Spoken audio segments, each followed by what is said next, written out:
Hola, hoy voy a hablar sobre las células gliales. Tal como indico en el subtítulo, no únicamente son células que otorguen soporte a las neuronas, como antiguamente se pensaba, sino que participan en procesos más complejos como la homeostasis y otros que ya veremos más adelante. Para empezar, vamos a hablar sobre la glía del sistema nervioso periférico, que está compuesta por dos tipos de células, las células de Schwann y las satélite.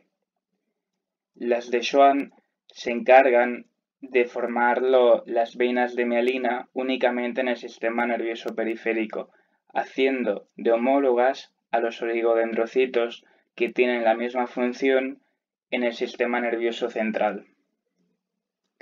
Otra diferencia, aparte de la localización, es que las células de Schwann únicamente son capaces de crear una vena de mielina en un único axón, mientras que los oligodendrocitos pueden formar múltiples venas y en diferentes axones. Las células satélite rodean al soma neuronal, regulando las variables del ambiente en el que se encuentran, es decir, participando en la homeostasis. Ahora vamos a pasar con las células gliales del sistema nervioso central, que son estas cuatro: los oligodendrocitos, los ependimocitos, los astrocitos y la microglía.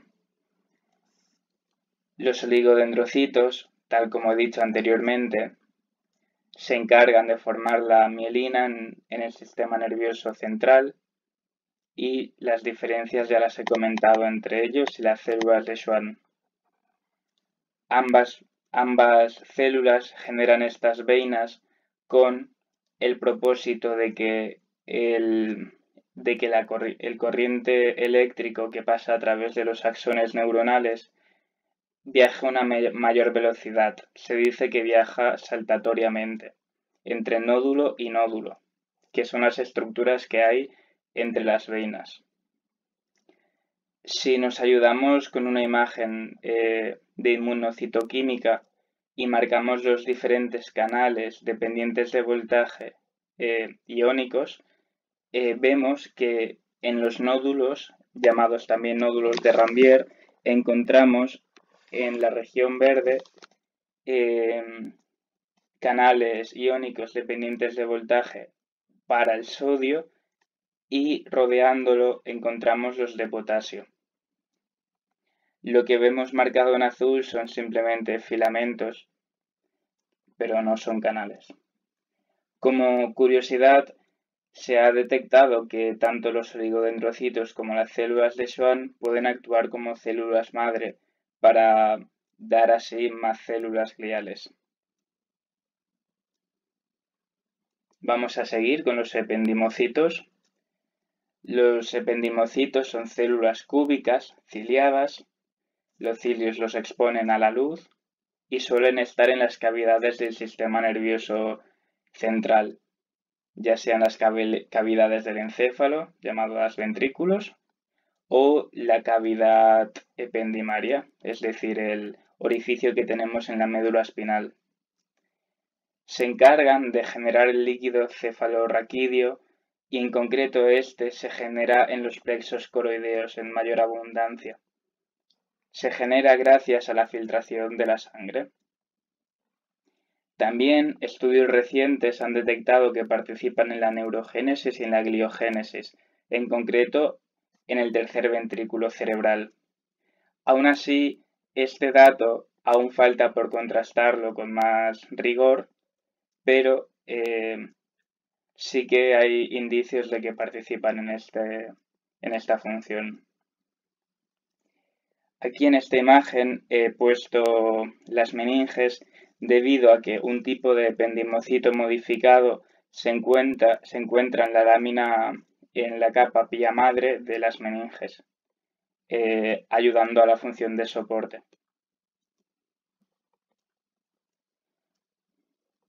Ahora vamos a hablar sobre los astrocitos.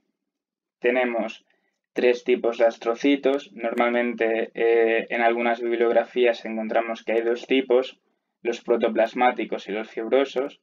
Los protoplasmáticos tienen como diferencia el hecho de que tienen un cuerpo celular más ancho, tienen unas prolongaciones más cortas y más ramificadas y se encuentran en la sustancia gris. Mientras que los fibrosos tienen unas prolongaciones más largas y un cuerpo celular más pequeño, pero bueno, y se encuentran en la sustancia gris, pero ambos realizan las mismas funciones. Los astrocitos radiales son aquellos que conforman la glía limitante, que hace de barrera tanto física como inmunológica en conjunto con la lámina que separa el sistema nervioso central del resto del organismo. Los astrocitos, hacen contacto con todo el sistema nervioso central, ya sea con otras células gliales, con neuronas, incluso con el endotelio de los vasos sanguíneos. Se conectan mediante uniones gap, que estas uniones gap, recordad que están conformadas por conexones, que están formados por conexinas y forman enlaces físicos entre diferentes células. Todos los astrocitos están determinados en un territorio fijo, es decir, un territorio, una zona en concreto del parénquima neuronal está otorgado a un astrocito en concreto. Participan muy activamente en la homeostasia, tanto iónica como del agua, como de neurotransmisores, etc. En la iónica es importante regularla debido a que un exceso, por ejemplo, de potasio en el medio provocaría una hiperexcitabilidad de las neuronas. Por lo tanto, no nos conviene tener una alta concentración de potasio en el medio. Y esto lo hacen gracias a que tienen canales de potasio, en concreto los KIR 4.1, que permiten la absorción de este.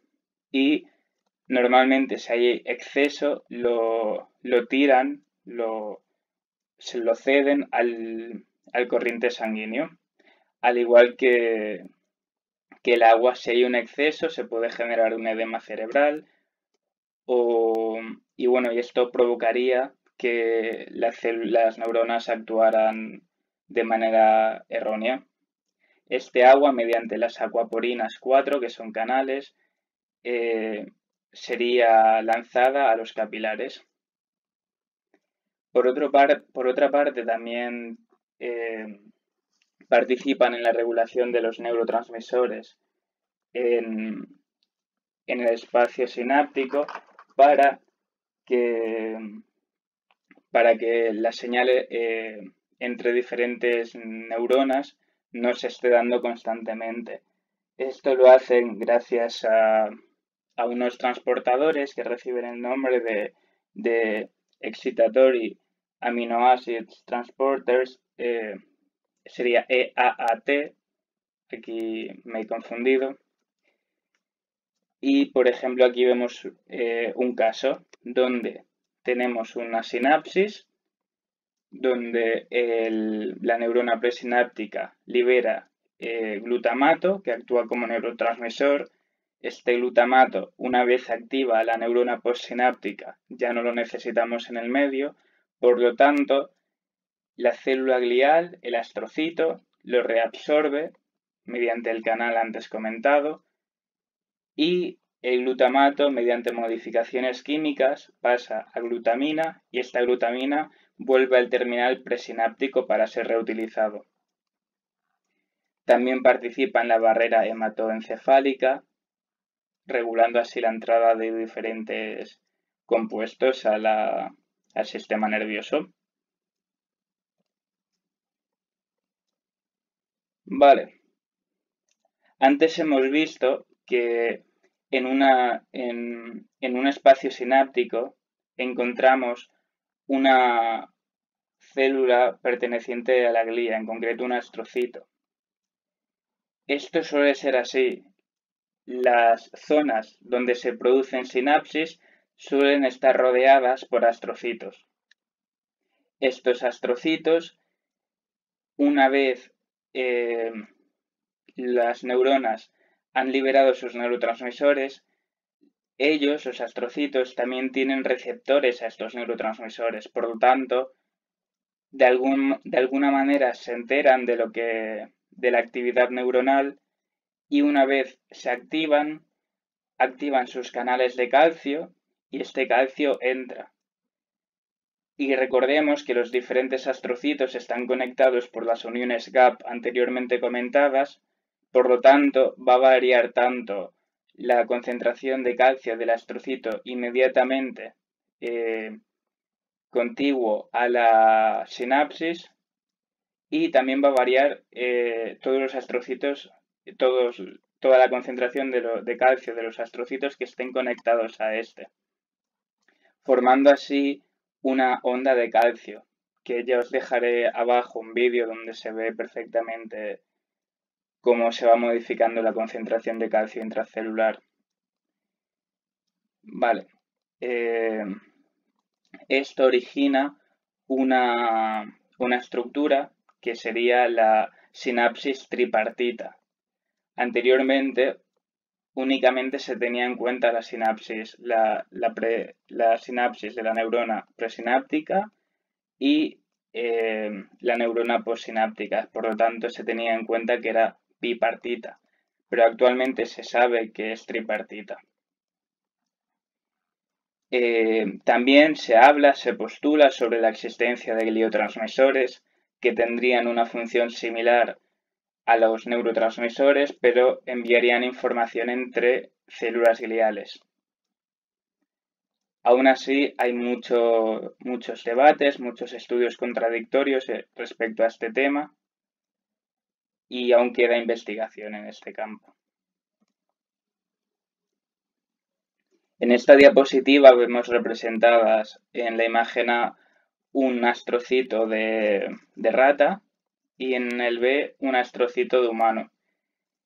Vemos que el humano tiene muchas más ramificaciones que no el de rata y aunque aquí esté mal proporcionado, realmente los astrocitos humanos son bastante más grandes que los de rata.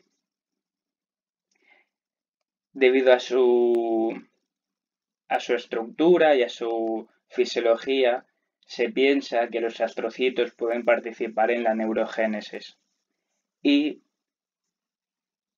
además se han hecho experimentos poniendo astrocitos de humano en roedores y se ha determinado que estos roedores tienen un proceso de aprendizaje más rápido, por lo tanto aumenta su inteligencia.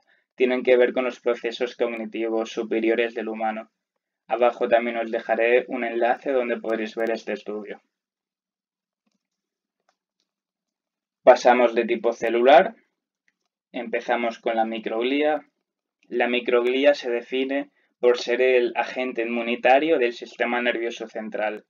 Tiene dos estados, el quiescente o basal y el activo o reactivo.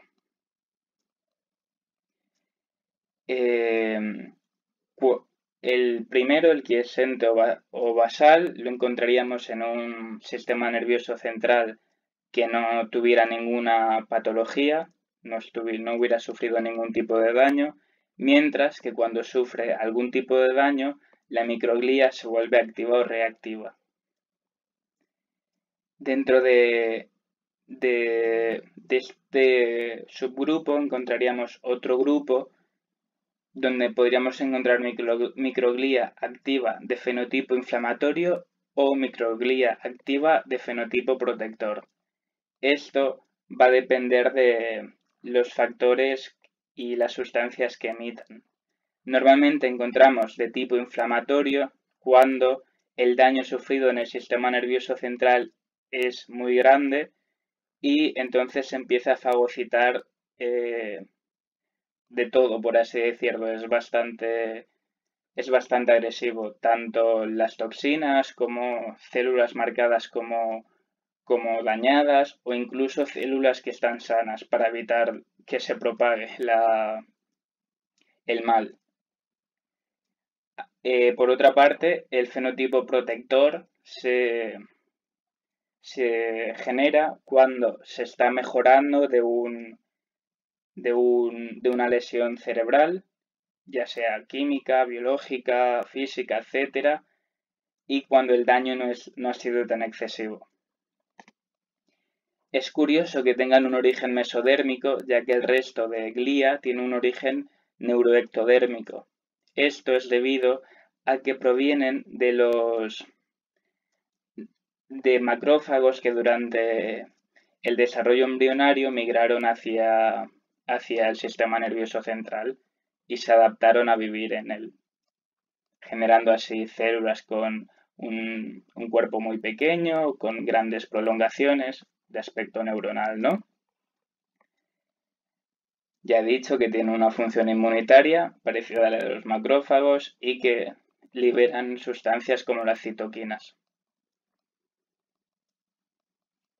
Entre las funciones más importantes y que quizás a mí es la que más me ha llamado la atención es la tala neuronal. ¿Qué es la tala neuronal? Este proceso se da cuando una sinapsis deja de ser activa, es decir, se deja de utilizar o por alguna razón ha sido dañada. Esta sinapsis aún no se sabe bien el proceso que lo desencadena, pero acaba siendo marcada por proteínas del complemento. Estas proteínas son las mismas que se adhieren a los patógenos para ser marcados y que posteriormente los macrófagos las devoren. Pues pasa exactamente lo mismo con la sinapsis en desuso, que son marcadas por el complemento y la microglía entonces las fagocita y dejan de ser funcionales ya que ya no existen anatómicamente. ¿Qué ocurre cuando hay una lesión en el sistema nervioso central? Hay dos células de la glía que se enteran de que hay una lesión en el sistema nervioso central. Son los astrocitos y la microglía. Estos dos, cuando se activan o se vuelven reactivos, como he dicho anteriormente, padecen una hipertrofia e hiperplasia, es decir, crecen, tal como vemos en esta imagen. Van perdiendo en parte sus prolongaciones y se vuelven más esféricos, por así decirlo. Dependiendo los factores que liberen, se podría hablar del fenotipo inflamatorio o del protector, como anteriormente he comentado.